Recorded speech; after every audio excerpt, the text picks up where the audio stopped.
Olá, o Visão Parlamentar de hoje é com o deputado do PT, deputado Pedro Kemp.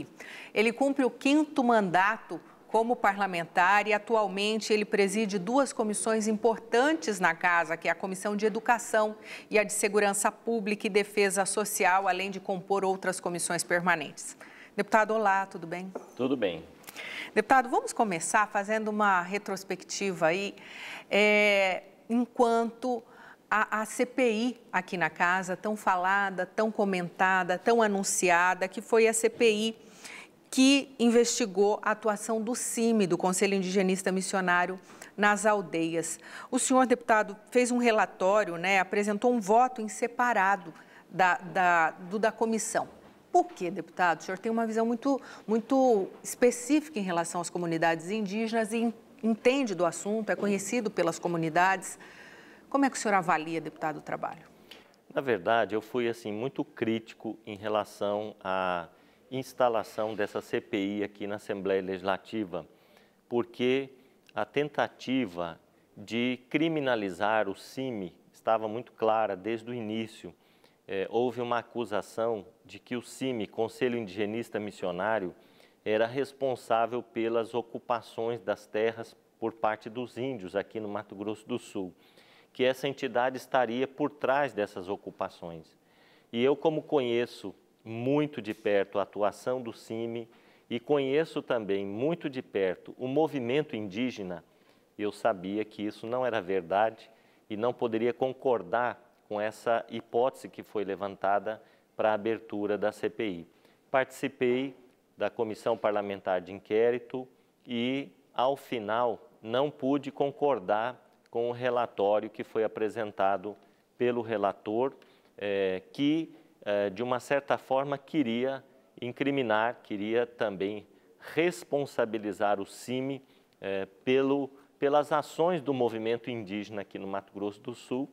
E nós sabemos que uma das ações é a retomada dos seus territórios tradicionais, já que o governo federal há muito tempo não tem atuado no sentido de fazer a demarcação das terras indígenas aqui no Mato Grosso do Sul.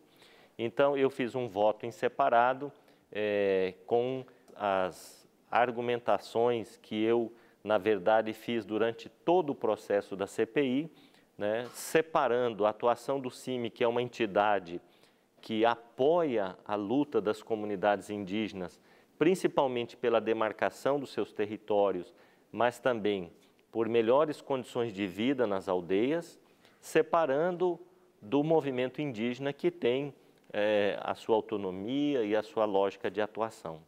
Mas eu acredito que, mesmo sendo contrário à instalação da CPI, a meu ver, ela serviu justamente para esclarecer essa realidade do movimento indígena aqui no Estado e a atuação de entidades que apoiam essa luta, dentre elas a do CIMI. Deputado, a questão da população indígena do nosso Estado, constantemente o senhor defendeu que há um silêncio, muitas vezes, por parte do governo federal para solucionar o conflito, em especial no Mato Grosso do Sul. Qual é o caminho, deputado? É o judiciário? É o reembolso aos proprietários? Qual é a defesa para que tenha uma solução no Mato Grosso do Sul quando o assunto é disputa de terra no campo? Olha, eu costumo dizer que índios e proprietários rurais aqui no Mato Grosso do Sul são vítimas de um processo histórico e esse processo histórico resultou numa injustiça tanto para com as comunidades indígenas que ainda não têm as suas terras demarcadas, quanto para os proprietários rurais que no passado compraram essas terras de boa fé e hoje estão numa situação difícil porque essas terras podem ser demarcadas como terras indígenas. Então, tanto os fazendeiros quanto as comunidades indígenas são vítimas dessa injustiça que o próprio Estado patrocinou no passado quando vendeu as terras tradicionalmente ocupadas pelas comunidades indígenas. Hoje, eu não vejo outra saída para esse problema a não ser a indenização dos proprietários rurais e a demarcação desses territórios tradicionais dos povos indígenas aqui do Mato Grosso do Sul, né? E, infelizmente, nos últimos anos, o governo federal tem sido muito omisso, né?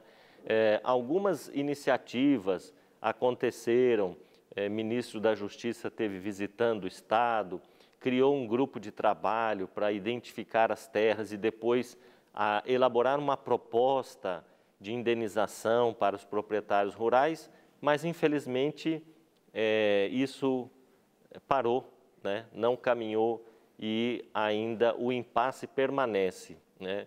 Clima de tensão em algumas regiões do estado e eu acho que isso só vai se resolver na medida em que o governo federal der continuidade àquele processo que foi iniciado de negociação, né, colocar em volta da mesa índios, produtores rurais, para poder negociar a indenização desses territórios e devolver aos povos indígenas suas terras tradicionais.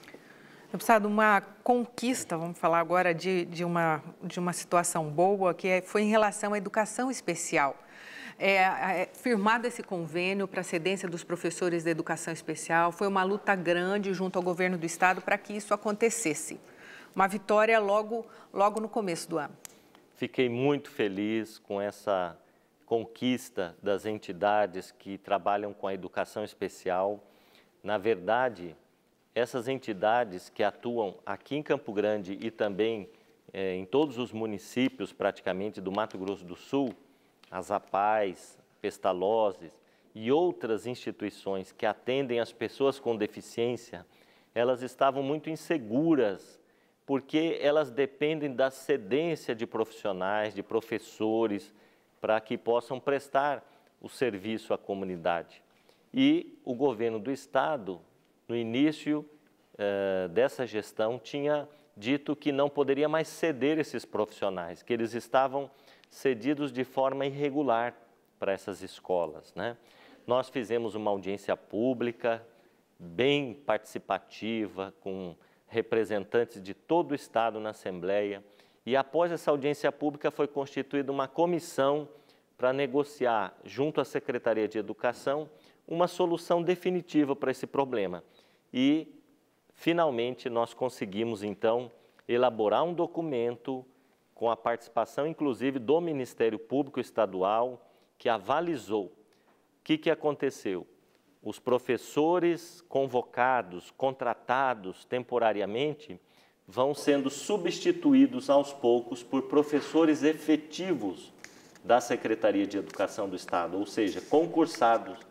Então não vai haver mais aquela irregularidade que existia antes, aquela ilegalidade, né, de ceder profissionais contratados, mas agora serão professores efetivos atuando nessas escolas especiais. Isso foi uma grande conquista, um grande avanço, e daqui para frente as escolas especiais vão poder trabalhar com tranquilidade, prestando esse serviço inestimável a milhares de pessoas com deficiência em todo o Mato Grosso do Sul. Deputado, uma outra vitória em relação ao trabalho legislativo foi em relação, já publicado em Diário Oficial, a criação da ouvidoria do servidor público, que vai ser um canal de comunicação do servidor, da gestão pública, com o governo do estado. Qual foi a finalidade principal, além de denúncias que a ouvidoria pode receber, e qual é o próximo passo daqui em diante? Como deve ser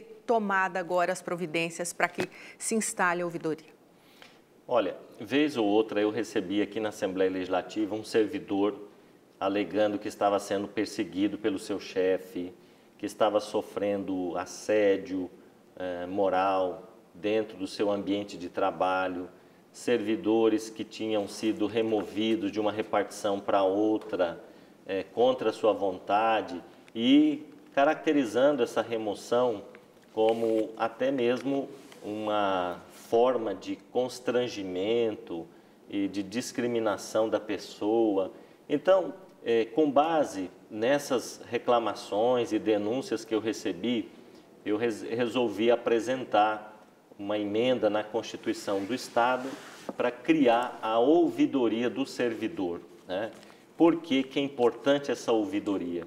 Porque o servidor, muitas vezes, ele é perseguido, sofre assédio moral dentro do seu ambiente de trabalho e ele não tem a quem recorrer.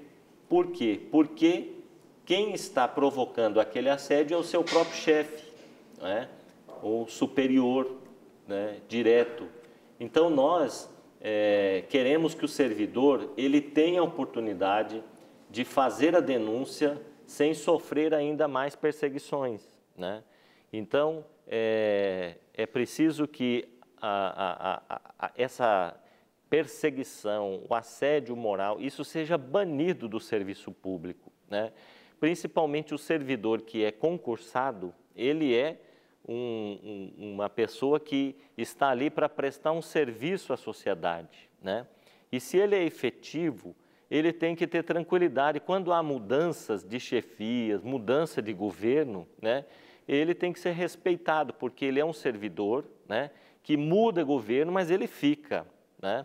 E o seu trabalho não pode ser desconsiderado. Então, hoje está na Constituição do Estado a ouvidoria do servidor. O que está faltando neste momento é o governo do Estado implementar essa ouvidoria, né? Colocar em prática, porque não basta que fique na legislação, é importante que ela seja implementada para que os servidores, então, possam se utilizar deste mecanismo para reclamar, fazer denúncias, mas também para apresentar sugestões para que o serviço público possa melhorar sempre mais, né? Então, eu já, inclusive, encaminhei um ofício ao governo do Estado para que coloque em prática o mais rápido possível essa ouvidoria que é tão necessária para a vida dos servidores públicos. Deputado, a gente não pode deixar de falar que foi um ano muito tenso politicamente para o país e, consequentemente, para o Partido dos Trabalhadores, com o impeachment da presidente Dilma, né, com a cassação do Eduardo Cunha. Deputado, qual é a expectativa daqui por diante?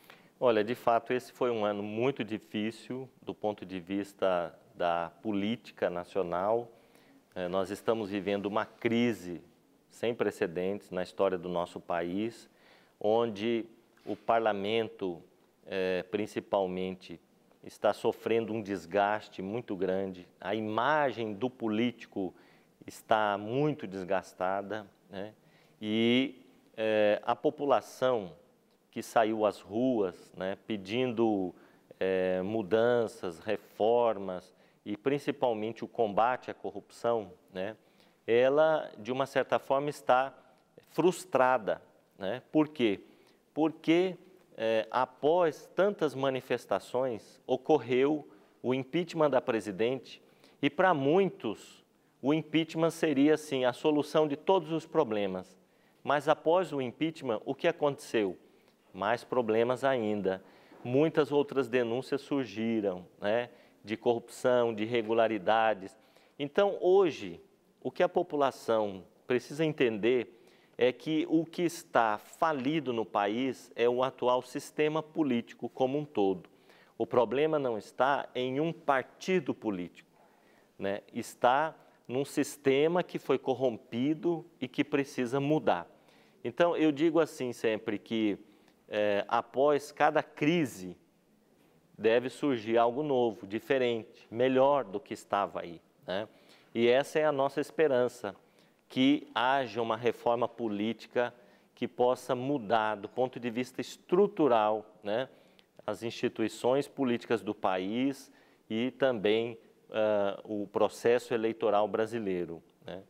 O meu partido ele foi o mais prejudicado nessa crise toda, né?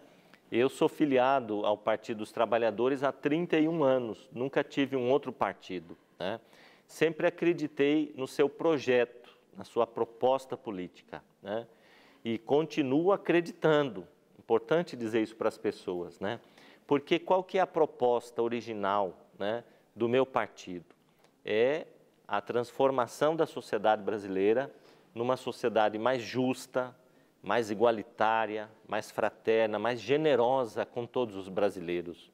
Uma sociedade que dá oportunidade para todos, na educação, que melhora a saúde pública, que melhora os serviços públicos de um modo geral, né? Que a gente tenha um Estado a serviço não de uma elite, né? Não de uma parte pequena da sociedade, mas um Estado que é estruturado para atender o conjunto da sociedade, principalmente para estender a mão àqueles que são mais pobres, que têm mais dificuldades de ter acesso aos seus direitos, né?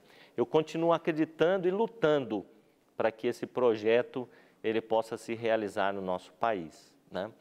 O nosso partido foi extremamente prejudicado, tanto é que nas últimas eleições, né, nós perdemos muitos espaços nas câmaras municipais, nas prefeituras, né?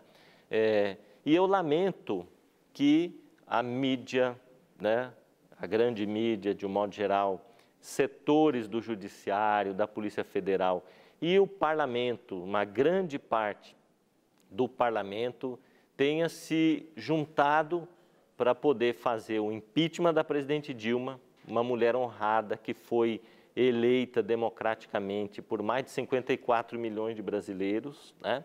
E sofreu um golpe, né? Foi tirada do poder e uma acusação assim chega a ser ridícula, né? Das pedaladas fiscais, mas enfim, aconteceu, a meu ver, um golpe parlamentar com apoio do Judiciário, da mídia, e a partir desse golpe voltou ao poder, né, um grupo de políticos tradicionais que quer fazer agora uma série de reformas, mudanças, retrocedendo em muitos direitos, em muitas conquistas dos últimos anos, né? Então nós estaremos assim sendo muito críticos a essas mudanças e queremos que a população volte a se organizar, volte a se mobilizar no sentido de nós termos mudanças efetivas na política e que não haja perseguição a um partido, a um setor, né, da política, mas que se erraram, todos eles têm que responder pelos seus erros, né? A Operação Lava Jato, por exemplo, ela é muito bem-vinda se for para apurar todos os denunciados, né? Não só os denunciados da esquerda brasileira, né? Mas todos os denunciados, se eles forem, então, investigados e punidos, então nós só teremos a aplaudir esse processo.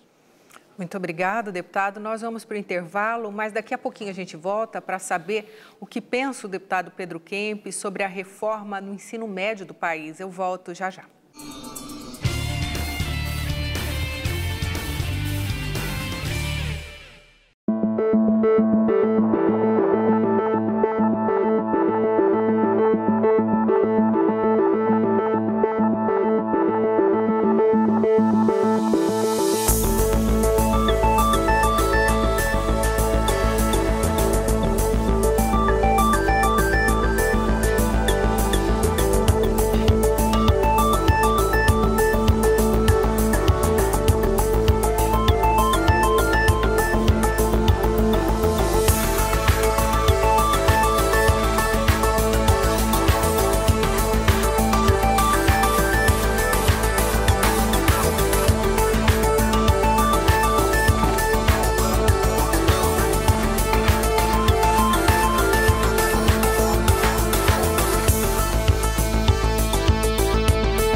Trago novidades da programação da TV Assembleia. Já está no ar o novo visual da televisão do Legislativo. Cada vez mais antenado, o veículo mostra que está evoluindo junto com a modernização dos serviços da Casa de Leis. Um novo momento, mas mantendo a mesma clareza e o mesmo compromisso de levar até você informações de qualidade.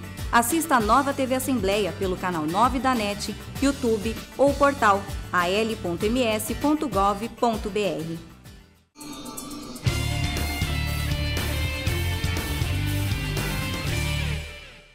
Nós voltamos à entrevista com o deputado Pedro Kemp, do PT, presidente da Comissão de Educação da Casa de Leis. Deputado, antes da gente falar da reforma no ensino médio, entre os anúncios aí de reforma no país, que foi logo de imediato que o presidente Temer assumiu, a gente pode falar da PEC 55, da questão de congelar as reformas sociais, o conjunto de trabalho social que estava sendo feito, que a gente sabe que é o carro-chefe do Partido dos Trabalhadores. Está muito rápido o processo, é uma necessidade de talvez mostrar à população de que está caminhando, de que vai fazer diferente. Olha, nós somos muito críticos a essas reformas que o governo Temer está promovendo aqui no país. Primeiro, porque são reformas importantes e estão sendo feitas de uma forma, como você disse, muito rápida, sem um debate mais aprofundado com a sociedade e, principalmente, segundo a nossa avaliação, atingindo aqueles que não têm condições de contribuir mais para o desenvolvimento do país ou para a solução dessa crise, que são os trabalhadores, os assalariados, né? Então, essas reformas que o governo Temer está anunciando, por exemplo, a PEC 55, ela congela investimentos na educação, na saúde, na assistência social e nas áreas sociais de um modo geral, por 20 anos. Isso é muito grave, né? Até porque todo mundo acha que a saúde precisa melhorar, precisa de mais recursos. Como é que nós vamos melhorar a saúde pública, dotando os postos de saúde, os centros de saúde, os hospitais com equipamentos, medicamentos e dando condições para que o sistema possa funcionar de uma forma mais eficiente, se os recursos que vão ser aplicados na área da saúde vão ficar congelados por 20 anos? Como é que nós vamos poder estender as vagas nas universidades públicas para mais estudantes se os recursos vão estar congelados por 20 anos? Como é que nós vamos poder atender essa massa de desempregados? Com essa crise aí, o desemprego aumentou muito. Na área da assistência social, com políticas sociais para proteger os mais pobres, se os recursos dessa área também vão ficar congelados por 20 anos. Então, nós não podemos concordar com essa PEC, com essa mudança que o governo quer fazer. É preciso, sim, um equilíbrio fiscal, o governo ajustar suas contas, mas existem outros caminhos para isso, e não prejudicando os trabalhadores e os setores mais pobres da população. Então, nós estamos preocupados porque o governo Temer quer, em pouco tempo, implementar reformas sem um debate mais aprofundado com a sociedade. E a reforma do ensino médio é um exemplo também de uma mudança radical no ensino médio e através de uma medida provisória. Olha o absurdo, né? Medida provisória é quando tem uma catástrofe, o governo precisa agir rapidamente, ele edita uma medida provisória, né? Agora, mudar o ensino médio, mexer com a vida de milhões de estudantes e de professores que atuam nessa etapa, né, da educação básica, por medida provisória, é um absurdo muito grande. Então, essas reformas precisam ser melhor analisadas. Vem aí a reforma da Previdência também, que vai mexer com a vida dos trabalhadores, né? Então, não podemos concordar que o governo faça mudanças tão significativas em pouco tempo e sem discutir com os setores envolvidos por essas mudanças. Lembrando que a PEC 55 está no Senado, em análise. E, deputado, em relação às mudanças no ensino médio, qual seria uma sugestão para que tivesse mudanças, mas que não fosse da forma como está sendo implementada? Pois é, eu concordo que o ensino médio precisa passar por mudanças, mas não dessa forma como vem acontecendo, né? Veja bem, qual que é a principal crítica que nós fazemos à reforma do ensino médio? Primeiro, o ensino médio, ele é uma etapa da educação básica. Educação básica é para oferecer ao aluno uma formação geral, uma formação mais ampla das áreas de conhecimento. E no ensino superior, a pessoa escolhe qual é a área que ela quer se aprofundar, qual que é a área de conhecimento, onde ela quer atuar, inclusive, como profissional, né? Agora, o que o governo quer fazer é transformar o ensino médio já numa etapa de especialização do conhecimento. Então, durante 1 ano e meio, o jovem vai estudar a Base Nacional Comum do Currículo, aquelas disciplinas, né, do currículo que são obrigatórias para todo o país.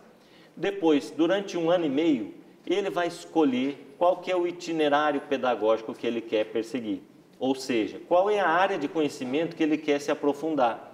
Aí ele vai escolher ciências da natureza, linguagens, matemática, e aí ele vai, durante 1 ano e meio, se especializar nessa área e até mesmo já vai poder escolher a formação profissional, né, que ele quer fazer para atuar como profissional, um trabalhador. Então, o que vai acontecer? Um empobrecimento do ensino médio, do currículo do ensino médio, porque aquelas disciplinas obrigatórias, elas serão oferecidas durante 1 ano e meio. E o aluno vai deixar de ter algumas disciplinas no restante do ensino médio, porque ele vai optar por uma área específica de conhecimento, né? Então, nós estamos entendendo que o governo, através desta reforma, ele quer direcionar o ensino médio para a profissionalização, ou seja, para formar mão de obra para o mercado de trabalho, né? E privar o aluno do acesso àquela amplitude dos conhecimentos que caracteriza a educação básica, né? Então, nós somos críticos a essa reforma do ensino médio, principalmente porque ela está sendo feita de forma assodada, atropelada, sem discussão com os alunos. Olha que os alunos reagiram a essa proposta e ocuparam 1.170 escolas em todo o país, protestando contra essa reforma. Essa ocupação dos jovens significou que eles estavam contra essa reforma, desta forma, de forma assim, muito atropelada, e principalmente porque o conteúdo dessas mudanças não foi amadurecido, discutido com especialistas da área e com os próprios estudantes, né? Então, nós queremos, sim, mudanças no ensino médio, mas para melhorar, para dar uma formação sólida para os nossos jovens, para que eles possam depois, no ensino superior, escolher qual que é a área de atuação, qual que é a profissão que eles querem atuar. Mas empobrecer o currículo do ensino médio, direcionar os jovens precocemente para o mercado de trabalho como mão de obra barata, isso nós não podemos concordar. Deputado, vamos falar de uma conquista que a bancada do PT comemorou bastante na Assembleia Legislativa, que foi a queda da taxa de vistoria veicular, tão proclamada aqui nesse plenário e tão debatida, né, pelos parlamentares. Como vocês receberam a notícia que o Estado não cobraria mais? Olha, de fato, nós lutamos muito contra essa taxa da vistoria veicular e comemoramos muito quando ela foi revogada aqui no Mato Grosso do Sul, porque era uma taxa flagrantemente inconstitucional, né? Ilegal, que estava sendo cobrada aqui no Estado, que foi cobrada durante 1 ano e meio, né? De forma indevida, né? Por que ela é inconstitucional? Por que ela é ilegal? Porque o Código Nacional de Trânsito, ele estabelece que a vistoria veicular seja feita, porém, ela tem que ser regulamentada pelo CONTRAN, né, o Conselho Nacional de Trânsito, que nunca regulamentou. E o Mato Grosso do Sul não pode, através de uma portaria do DETRAN, regulamentar e instituir, inclusive, a cobrança de uma taxa para essa vistoria veicular, né? Então, o Estado, ele usurpou a sua competência extrapolou a sua competência e estava cobrando essa taxa indevidamente. Nós lutamos muito, entramos na justiça, acionamos o CONTRAN, o DENATRAN para que se manifestassem. Houve manifestação dizendo que a taxa era ilegal no Estado e o governo demorou, mas depois revogou, né, depois de 1 ano e meio. E aí você me pergunta, e quem já pagou? Só tem um caminho agora, né? Recorrer à justiça para receber de volta essa taxa em dobro, né? Então é o que diz a legislação. Infelizmente, muitas pessoas foram lesadas, né? Pagaram e algumas até dizem para a gente assim, olha, eu não vou entrar na justiça porque é transtorno, eu tenho que arrumar advogado, vou gastar mais do que eu ia receber, né? Mas o governo deveria ter o bom senso, né, e devolver essa taxa que ele cobrou indevidamente. Agora, quem quiser pode entrar na justiça que tem o direito de receber de volta.